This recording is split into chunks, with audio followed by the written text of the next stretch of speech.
É preciso explicar por que o mundo de hoje, que é horrível, é apenas um momento do longo desenvolvimento histórico. E que a esperança sempre foi uma das forças dominantes das revoluções e das insurreições. E eu ainda sinto a esperança como minha concepção de futuro. Jean-Paul Sartre, Prefácio dos Condenados da Terra, de Frantz Fanon.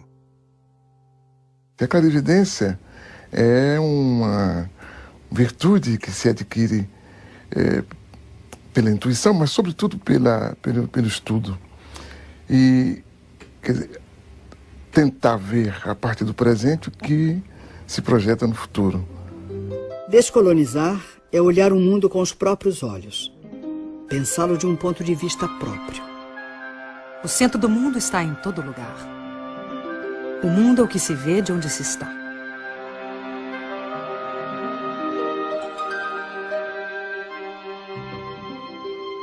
O olhar sobre a primeira globalização vem das viagens de descobrimento e conquista. Os imensos territórios conquistados não estavam desocupados. Em apenas um século, entre 1500 e 1600, dos 80 milhões de nativos existentes na América pré-colombiana, 70 milhões foram exterminados. 2.000 línguas desapareceram com eles. Tupis, quechuas, mapuches tiveram seus territórios ocupados e demarcados arbitrariamente, ignorando-se povos, culturas, línguas, religiões, para facilitar a dominação e o saque de suas riquezas. Os 10 milhões de africanos transplantados para o Brasil, depois de séculos de escravidão nas plantações de cana, de café e nos garimpos das Minas Gerais, ficaram abandonados à própria sorte. A primeira globalização do colonialismo se caracterizou pela ocupação territorial. A segunda globalização começa no fim do século XX, marcada pela fragmentação dos territórios.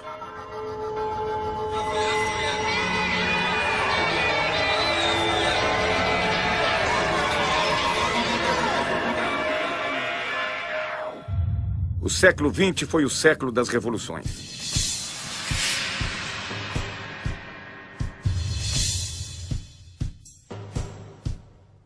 As revoluções tecnológicas transformam as novas conquistas em sonhos de um mundo melhor.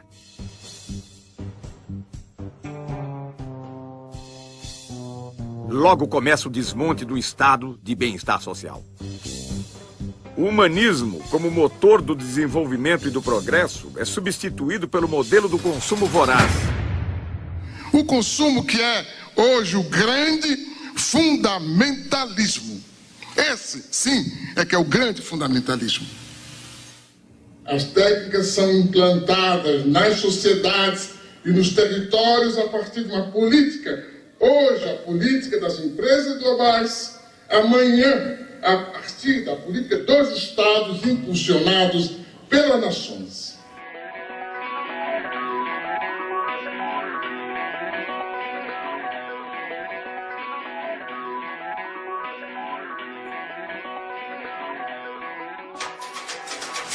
Energia 04, né? 4. Eu nunca pensei que ia chegar lá.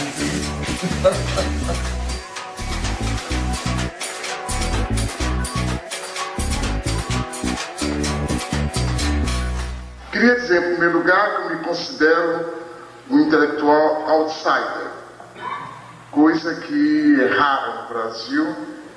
Não pertenço a nenhum partido, não pertenço a nenhum grupo, inclusive grupo de intelectuais, não respondo a nenhum credo, não participo de qualquer militância. É difícil ser um intelectual negro no Brasil? Eu creio que é difícil ser negro e é difícil ser intelectual no Brasil. Essas duas coisas juntas dão o que dão, né? É difícil ser negro porque, fora das situações de evidência, o cotidiano é muito pesado para os negros. É difícil ser intelectual porque não faz parte da cultura nacional ouvir tranquilamente uma palavra crítica, né?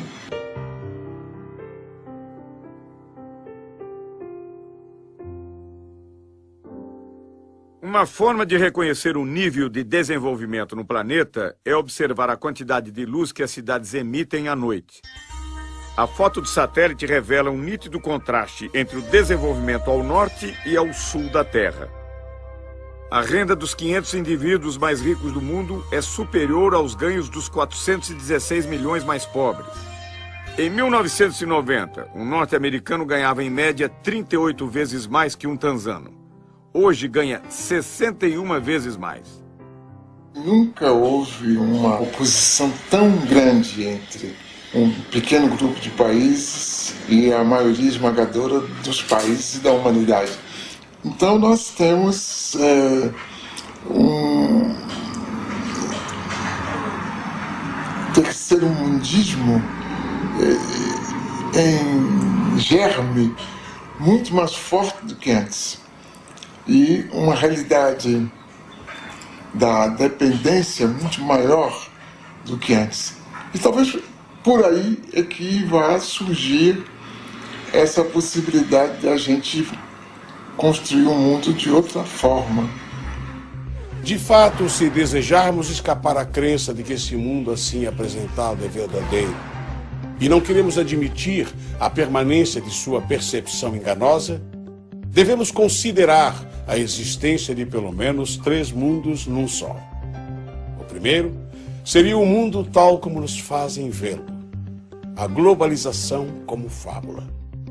O segundo seria o mundo tal como ele é, a globalização como perversidade. E o terceiro, o mundo como ele pode ser, uma outra globalização.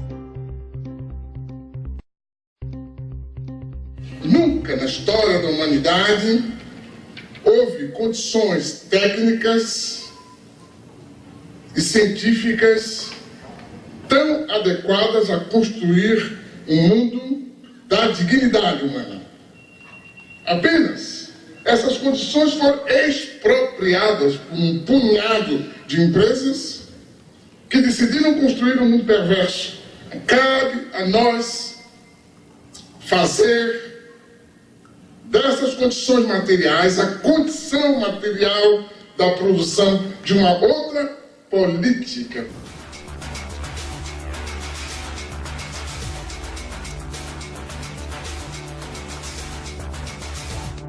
Em 1989, uma reunião organizada pelo Instituto Internacional de Economia, em Washington, propôs reformas para que os países da América Latina retomassem a trilha do crescimento e do desenvolvimento. Nasceu aí o Consenso de Washington, uma espécie de bula com prescrições consensuais, austeridade fiscal, elevação de impostos, juros altos para atrair investimentos estrangeiros, privatizações, em nome da boa administração do setor privado e da incapacidade dos Estados. O mesmo sistema ideológico que justifica o processo de globalização, ajudando a considerá-lo o único caminho histórico, acaba também por impor certa visão da crise e a aceitação dos remédios sugeridos. Na verdade, porém, a única crise que os responsáveis desejam afastar é a crise financeira, e não qualquer outra. O Consenso de Washington representou para a América Latina um fruto envenenado. No Equador, país com 25% de índios e 55% de mestiços, o movimento indígena Pachacuti comanda a revolta. A crise se torna aguda com os programas de privatizações e extinção de serviços estatais.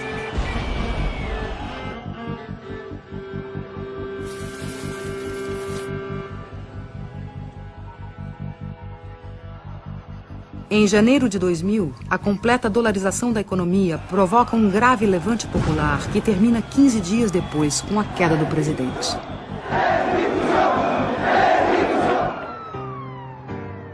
Ainda em 2000, na Bolívia, o governo pressionado pelo FMI e pelo Banco Mundial privatizou a água potável na região de Cochabamba. A resposta popular de uma sociedade formada por 70% de índios e mestiços explodiu em gigantescas rebeliões comandadas por movimentos sociais autônomos.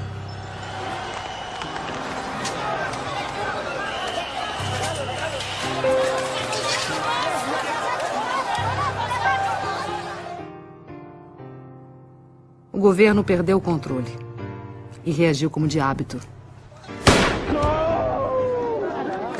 A morte de um jovem comoveu o país.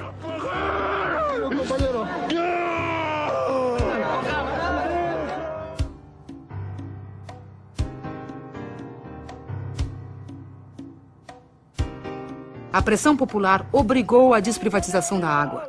A decisão e a luta de homens, mulheres, niños y ancianos de todo el pueblo de Cochabamba. Este es un primer paso que se ha dado, muy pequeño pero importante, de la significación que tiene la democracia. Muchos habíamos pensado que la globalización nos había quitado esa capacidad de poder unirnos, de poder organizarnos, esos sentimientos de solidaridad que la gente tuvo antes, en el pasado, cuando nos contaban sus viejas luchas, nuestros papás y nuestros abuelos. Em seguida, de setembro a dezembro de 2000, mais de 70 pessoas morreram na luta pelo controle do gás e petróleo. Exigíamos la nacionalización e industrialización de nuestros hidrocarburos. Pero como actualmente la clase política que está en el gobierno no nos hicieron caso.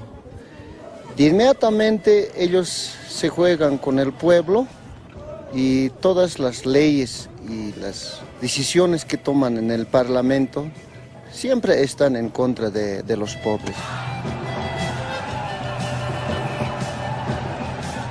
Nosotros tenemos un lema. Ese lema es el alto de pie, nunca de rodillas. Mira, el kilo de 10 kilos aquí nos está vendiendo a 25 bolivianos y allá a 60 centavos de dólar dice que venden en bruto. Y eso no es justo, señorita periodista, que nos haga de esta manera. Más al contrario, deberíamos de tener nosotros el gas a bajo precio para los bolivianos y para los extranjeros. Hubiese sido en un precio más alto, tal vez así. Pero ni aún así no estamos conformes. No, aquí queremos que se nacionalice y que se nacionalice. Eso es lo que queremos nosotros. A economia da Argentina foi destruída pela política da ditadura militar e destroçada pelos experimentos do neoliberalismo. Antes la competencia era insuficiente. Teníamos productos buenos, pero muchas veces el consumidor debía conformarse con lo que había sin poder comparar. Ahora tiene para elegir, además de los productos nacionales, los importados. As privatizações e a abertura da economia levaram a uma quebradeira total no país. Fábricas fecharam. Empreendimentos foram abandonados. Trabalhadores converteram-se em cartoneiros catadores de papel.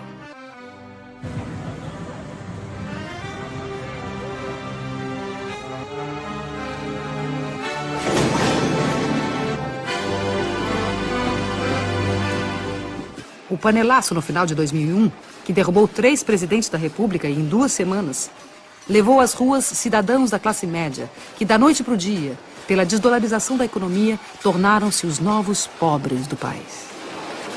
Estamos llenos de canallas, atorrantes, vendepatria, sinvergüenza.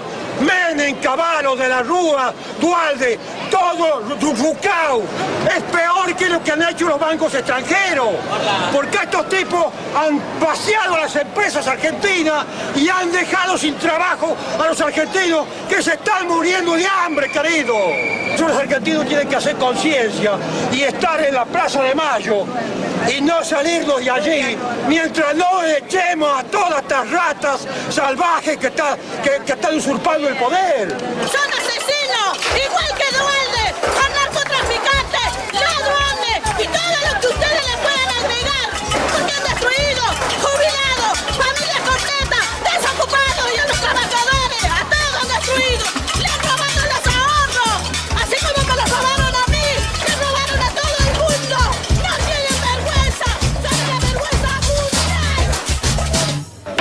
No Brasil, a privatização de grandes estatais gerou protestos isolados. O país entrou às cegas na modernidade. A ilusão da moeda forte e do consumo fácil anestesiou a população.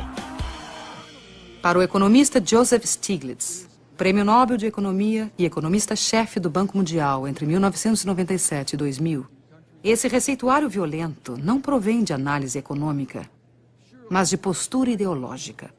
The Washington Consensus was neither necessary nor sufficient for growth. There were countries like Bolivia that seemed to follow all the dictates of the Washington Consensus. They said, we felt the pain, when do we get the gain? And they waited, and they waited, and they waited, and they're still waiting. And then there are countries like China that did not follow the Washington Consensus, and they've grown and grown and grown. A Boeing, maior montadora de aviões do mundo, é bom exemplo do fornecimento em rede planetária. O modelo 777 recebe componentes de 322 fornecedores em 38 países. E suas 3 milhões de peças, do rebite à turbina, são fabricados por 1.700 intermediários em 37 nações. De onde prosseguem para Everett, onde a Boeing tem o maior edifício industrial do mundo.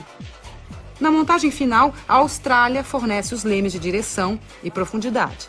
O Canadá, a parte posterior das asas. O Reino Unido, os computadores primários de voo. O Japão, os lavatórios. E a Embraer do Brasil, uma peça do leme vertical. As grandes empresas são esse centro frouxo do mundo e que, escapando ao controle dos estados e que se distanciando de uma relação mais obrigatória com os territórios, acaba por lhes permitir uma ação sem responsabilidade. As grandes empresas não têm responsabilidade social, não têm responsabilidade moral sobre tudo, e é por isso que desorganizam os territórios, tanto socialmente como moralmente. O filme Corporation, dos cineastas canadenses Mark Akbar, Jennifer Abbott e Joel Beckham, denuncia a exploração de mão de obra no terceiro mundo. Trata-se de uma divisão internacional de trabalho injusta e desigual. Distribuição de mais pobreza para os pobres e concentração de mais riqueza para os ricos. A Nike transferiu sua produção industrial para países onde não há limites para a exploração de mão de obra. Contabiliza o tempo de trabalho de seus funcionários em frações de segundo. Assim, mascara os verdadeiros valores dos salários pagos. O diretor do Comitê Nacional do Trabalho norte-americano, Charles Kennerham, denuncia a divisão do trabalho na globalização, que distribui migalhas mundo afora enquanto elimina empregos nos Estados Unidos. To make this stuff concrete as possible, we purchase all of the products from the factories that we're talking about. This shirt sells for $14.99, and the women who made the shirt got paid 3 cents. Liz Claiborne jackets, made in El Salvador. The jackets are $178, and the workers were paid 74 cents for every jacket they made. Alpine car stereos, 31 cents an hour. De fato, para a grande maioria da humanidade, a globalização está se impondo como fábrica de perversidades. O desemprego crescente torna-se crônico. A pobreza aumenta e as classes médias perdem em qualidade de vida. O salário médio tende a baixar. A fome e o desabrigo se generalizam em todos os continentes. A fila na Marquês de Sapucaí, no Rio de Janeiro, não é para assistir a nenhum desfile de escola de samba, mas simplesmente para conquistar uma vaga para a gari da empresa pública de coleta de lixo da cidade. A abertura dos portões revela a angústia dos que lutam por um emprego estável e seguro nesta globalização, onde os de baixo, a cada dia que passa, trabalham mais com menos direitos.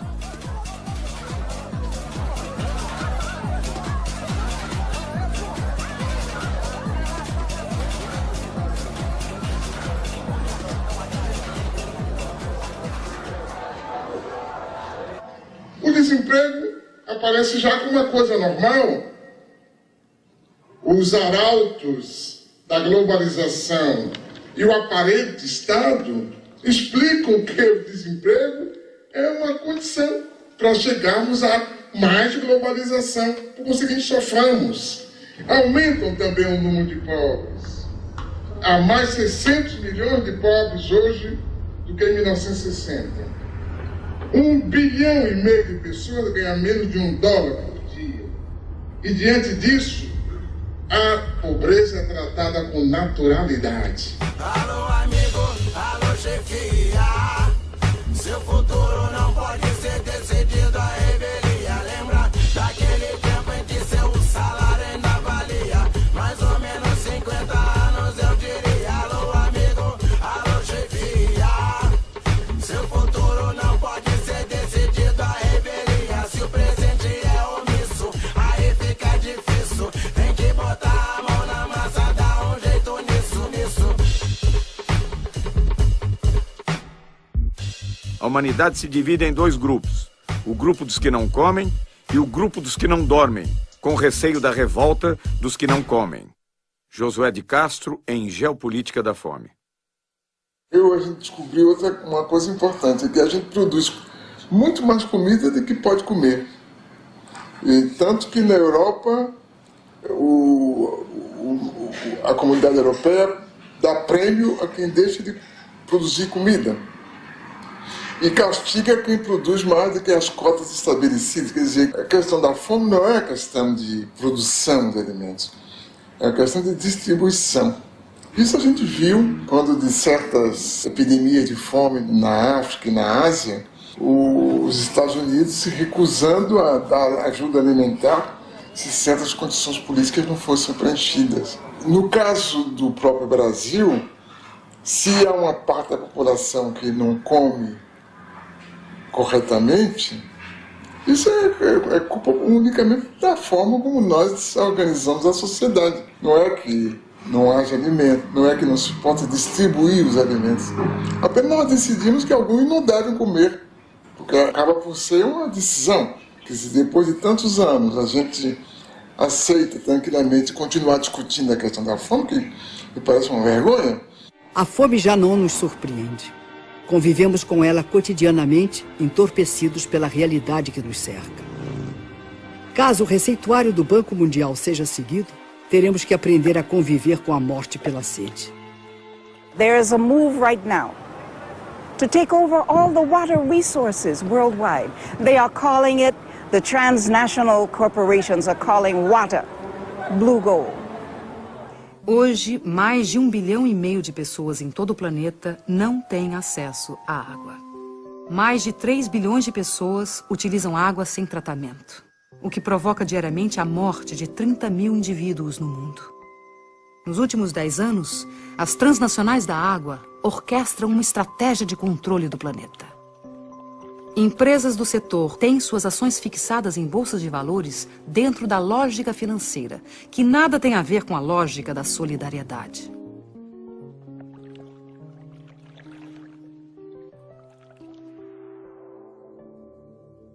Em março de 2003, aconteceu o 3º Fórum Mundial da Água, em Kyoto, no Japão. Na pauta da discussão estava o tema da privatização dos recursos hídricos. Na mesa, os presidentes de multinacionais da água, ministros de relações exteriores, representantes do movimento popular e o diretor administrativo do Banco Mundial, Peter Voigt.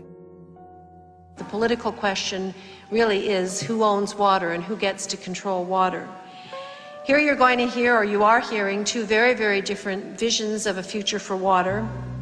On one side are those who see water as an economic good, to put water on the open market for sale to the highest bidder.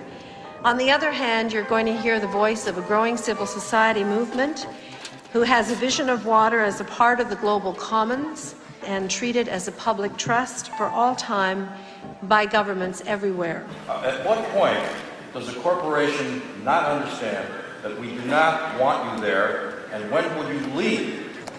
मैं समझता हूं कि अब पूरी दुनिया में ये बात सिद्ध हो गई कि ये डिसेंट्रलाइज्ड वाटर मैनेजमेंट से सारे देश को दुनिया को पानी के लिए बचाया जा सकता है.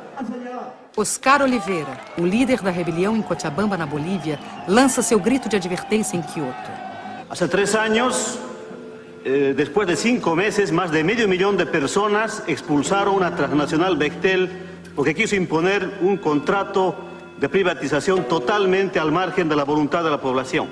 Varias de las transnacionales que están acá muchas veces manchan nuestra agua con sangre de los ciudadanos. No manchen más sus manos com sangue. Contra todas as evidências da injustiça, o representante do Banco Mundial insiste na política de privatização. Somebody has to pay for water, ladies and gentlemen. And I think we have come up with some practical choices. We haven't covered everything, as some of the speakers said. But in order to come up with the investments which are needed for the poor, and I agree 100% that we have to find ways of serving the poor in a way that they can afford the water. O tom ameaçador do discurso é contestado pelos representantes dos movimentos populares do mundo inteiro.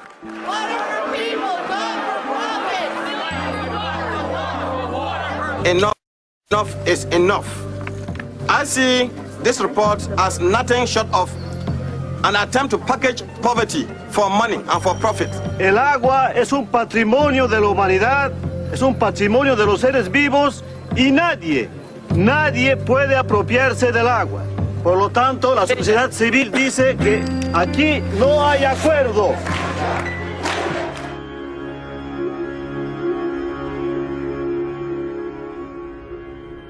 Os astronautas disseram que a única obra humana visível do espaço é a Grande Muralha da China. Esse dragão sinuoso de 23 séculos foi erguido contra as ameaças do deserto, os povos do norte árido, em busca das terras verdes do Império do Meio.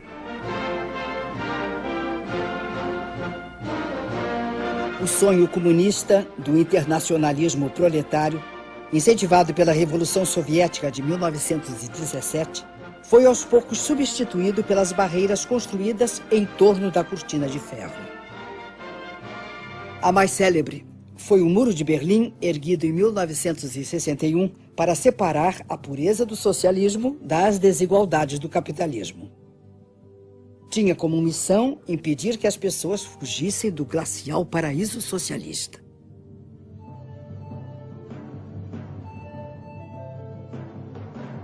Os muros da Internacional Capitalista são sólidos e bem delineados. Enquanto permitem a circulação livre das mercadorias, dinheiro e serviços, proíbem o livre tráfego dos indivíduos. A Europa levanta barreiras contra a presença indesejada de forasteiros em seu território.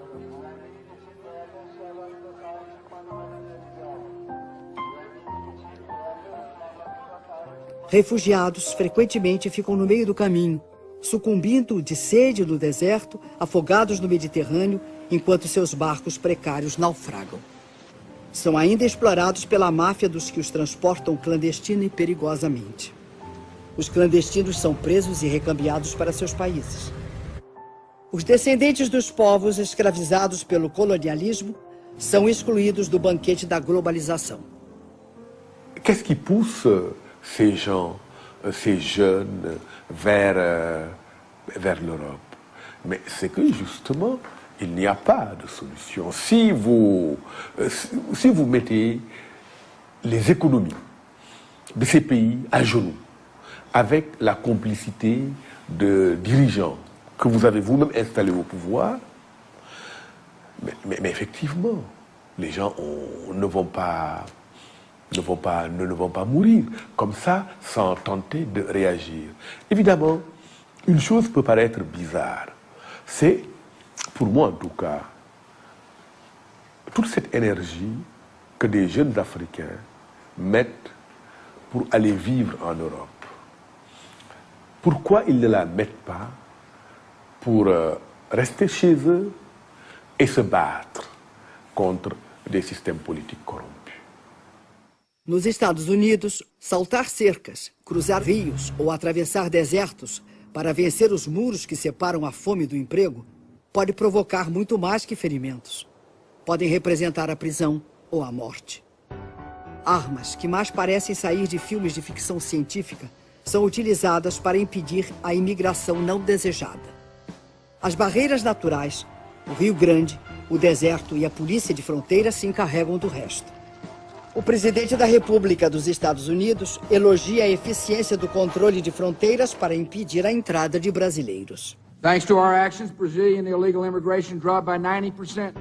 Este controle já custou muitas vidas dos que sonharam um dia fazer a América. O redator de um importante jornal está fechando a edição do dia seguinte sem grandes notícias para compor a primeira página. Chega o fotógrafo e diz: Chefe, tenho a notícia e a foto. Um cachorro raivoso atacou a menininha de 7 anos e ninguém fez nada. Até que esse homem se lançou sobre o cachorro, agarrou pela garganta e matou. O editor exclama, maravilhado: Oh, este homem é um herói. Amanhã, todos poderão ler da primeira página. Valente nova-iorquino salva a vida de menininha. O fotógrafo responde: Pois é, chefe. Só tem uma coisa. O homem não é nova-iorquino. Oh, melhor. Será então... valente americano salva a vida de uma menininha. O fotógrafo sem jeito diz: Bem, chefe, ele é árabe. No dia seguinte sai o jornal. Extra, extra! Terrorista árabe massacra de maneira selvagem cachorro americano de raça pura! Extra! Extra! Como podemos, mesmo assim, admirar-nos de que ali e aqui estão em guerras e corra o sangue, já que a nova ordem mundial que se constrói é baseada numa competitividade sem limites morais. Não há produção excessiva de informação, mas de ruídos. Existem os fatos. As notícias são interpretações desses fatos.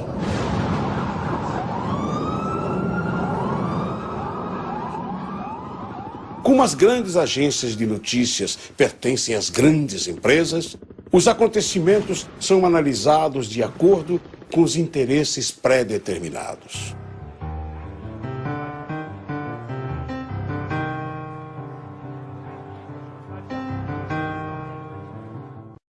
We're gonna bomb them over there.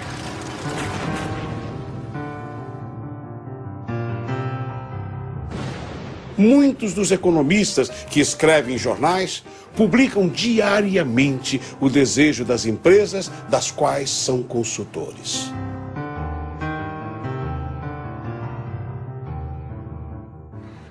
Nos últimos 25 anos, a economia da China, país de 1 bilhão e 300 milhões de habitantes, vem crescendo a uma média de 9% ao ano.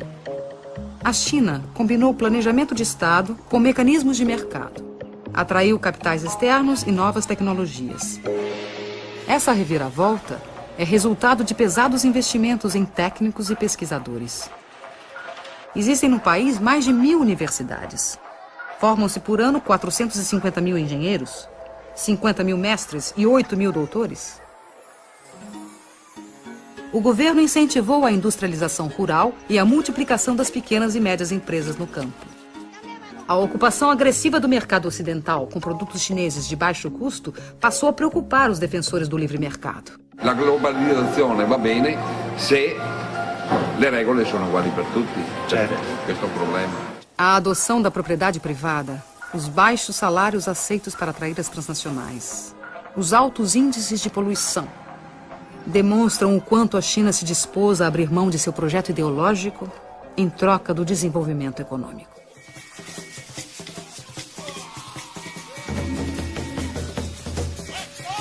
Devemos recusar categoricamente a situação a que os países ocidentais querem nos condenar. O colonialismo e o imperialismo não pagaram suas contas quando retiraram suas bandeiras e suas forças policiais de nossos territórios.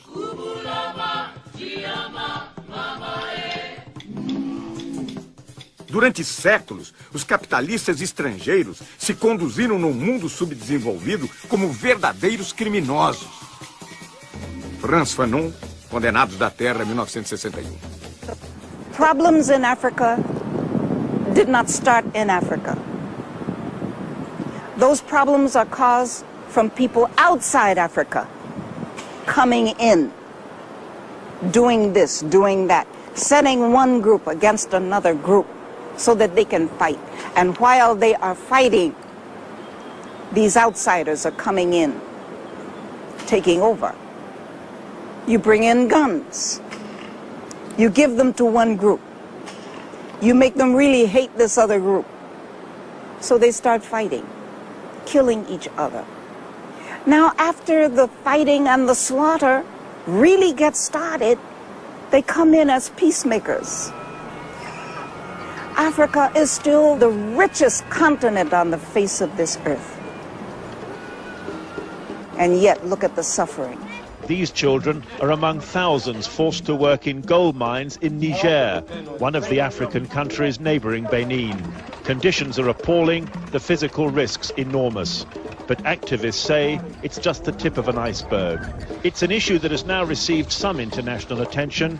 Tragically, it won't be enough to stop the traffic in child slaves.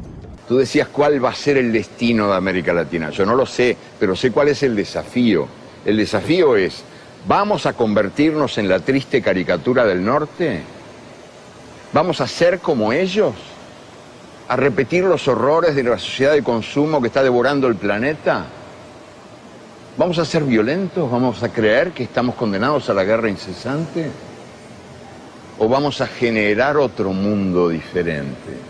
Vamos a ofrecer al mundo un mundo diferente.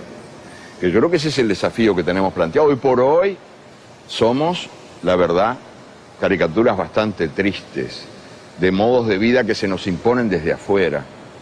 Y estamos gobernados por sistemas de poder que cada día nos convencen de que no hay virtud más alta que la virtud del papagayo, que no hay habilidad comparable a la habilidad del mono.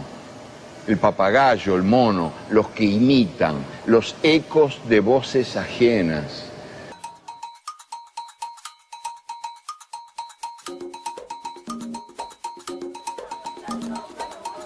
Eles vêm do mundo do sul, de uma comunidade pobre, moradias precárias.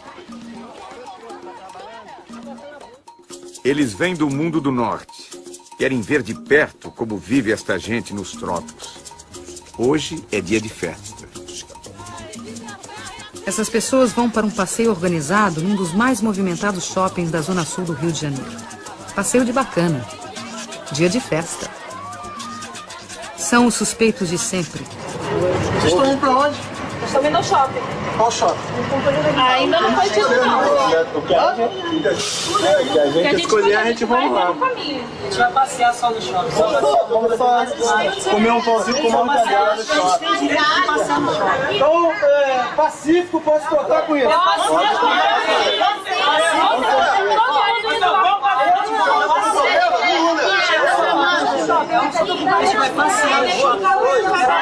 A presença da câmera de televisão serve de salvo-conduto. Então vamos lá. Tem direito, lógico. A gente não tinha direito. Tem direito. Os turistas buscam aventura. Vão fazer safari urbano em uma das maiores favelas do Brasil. O passeio na Rocinha inclui paisagem, violão e uma modesta barraca de souvenirs. Ambiente hostil, condições externas extremas, extremamente inóspitas a novas ideias, mobilidade relativa. O meu trabalho é um trabalho tão simples, o que os outros vão dizer? Aí fica difícil para mim.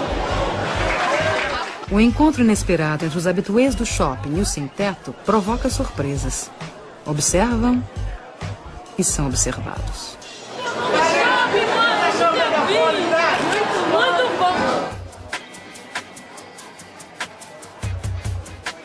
Uns perdidos, outros também perdidos. Os turistas penetram nas casas alheias, passeiam por becos e ruelas.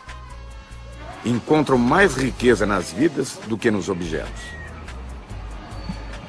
A variedade de brinquedos desperta o desejo nas crianças.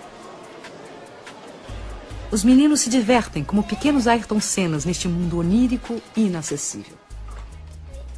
A senhora sonha com uma joia rara. A moça com calça justa.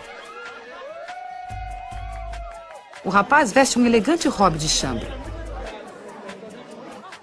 Outro protesta contra o preço dos produtos. Ô maluco, tu trabalha na loja, quanto tempo você trabalha para comprar uma calça dessa? São solidários. Dividem entre si o pão com mortadela, enquanto dividem a mesa com os outros frequentadores. Eu acho que isso é a maior coisa que você tem para ter para deixar para os seus filhos é uma moradia, porque o resto você lutando você consegue. Mas você ter um lugar para você voltar, repousar do seu trabalho é um teto. E se você não tem nada. Você não tem endereço, você não é ninguém. Vergonha! É pai de família! Chega em casa e seu filho não tem comida porque ele pagou o aluguel! Isso é vergonha!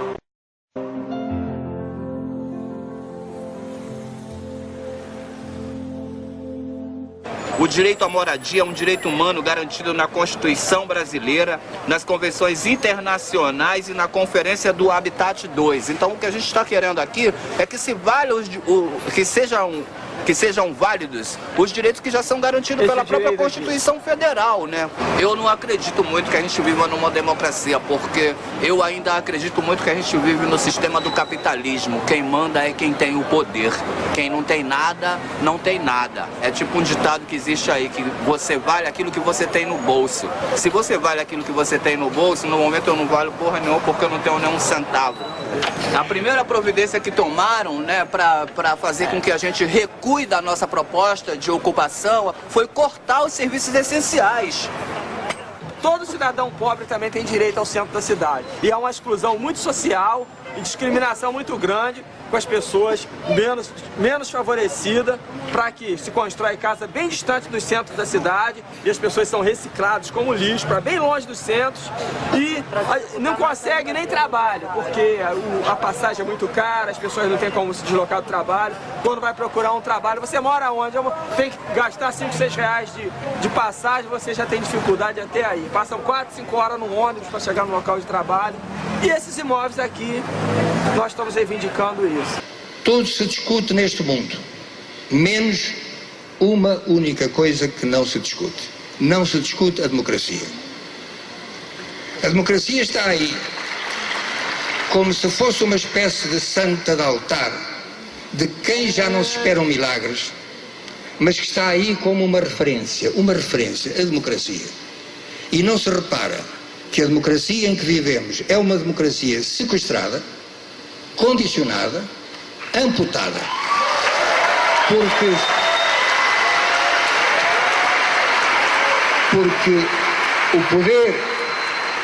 o poder do cidadão, o poder de cada um de nós, limita-se na esfera política, repito, na esfera política, a tirar um governo de que não gosta e a pôr outro de que talvez venha a gostar.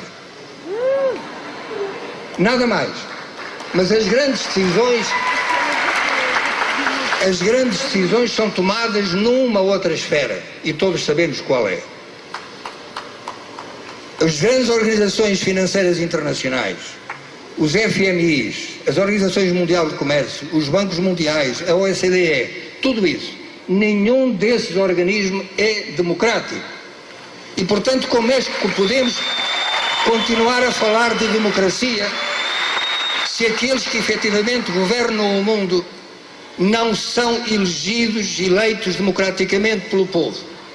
Quem é que escolhe os representantes dos países nessas organizações? Os respectivos povos? Não. De onde está então a democracia?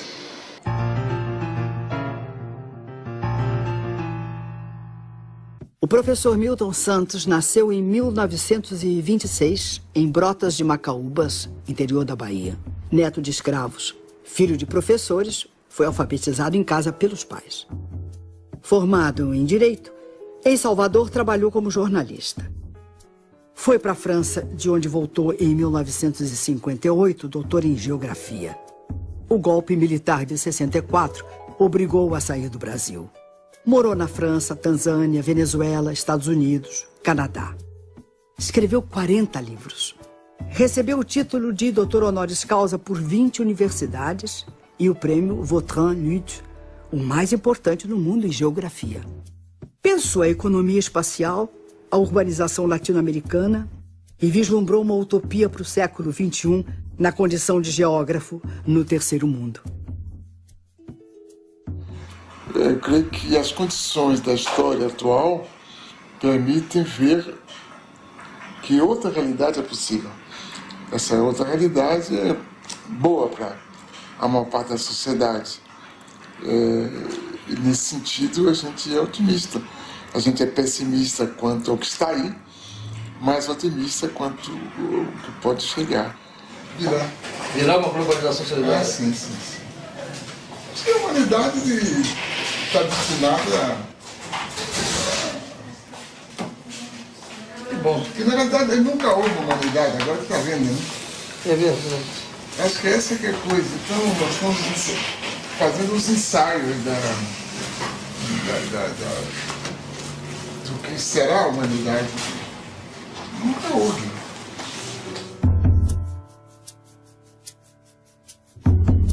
Quando eu me encontrava preso na cela de uma cadeia, foi que eu vi pela primeira vez as tais fotografias em que apareces inteira, porém lá não estavas nua, e sim coberta de nuvens. Terra, terra, por mais distante, o errante navegante, quem jamais te esqueceria. Ninguém supõe a morena dentro da estrela azulada, na vertigem do cinema. Mando um abraço pra ti, pequenina, como se eu fosse o saudoso poeta e fosses a Paraíba. Terra,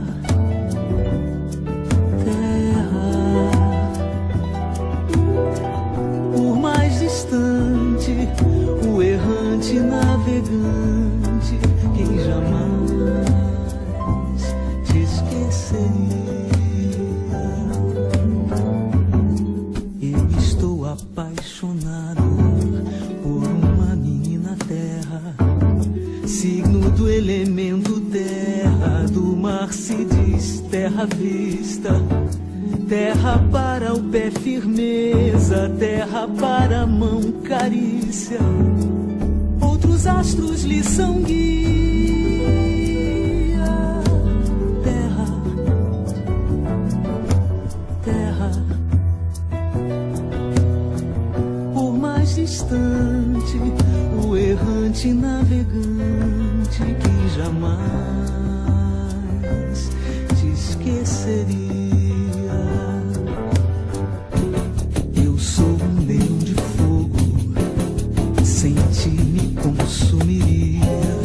A mim mesmo eternamente, e de nada valeria acontecer de eu ser gente, e gente é outra alegria, diferente das estrelas. Terra, terra, por mais distante, o errante navegante, quem jamais te esqueceria.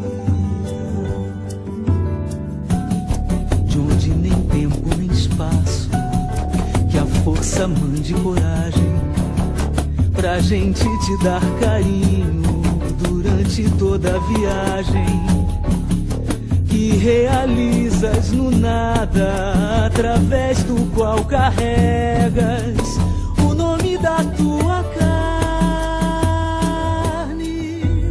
Terra, terra, por mais distante, o errante navegante que jamais te esqueceria. Nas sacadas dos sobrados, da velha São Salvador. Há lembranças de donzelas do tempo do imperador. Tudo na Bahia faz a gente querer bem. A Bahia tem um jeito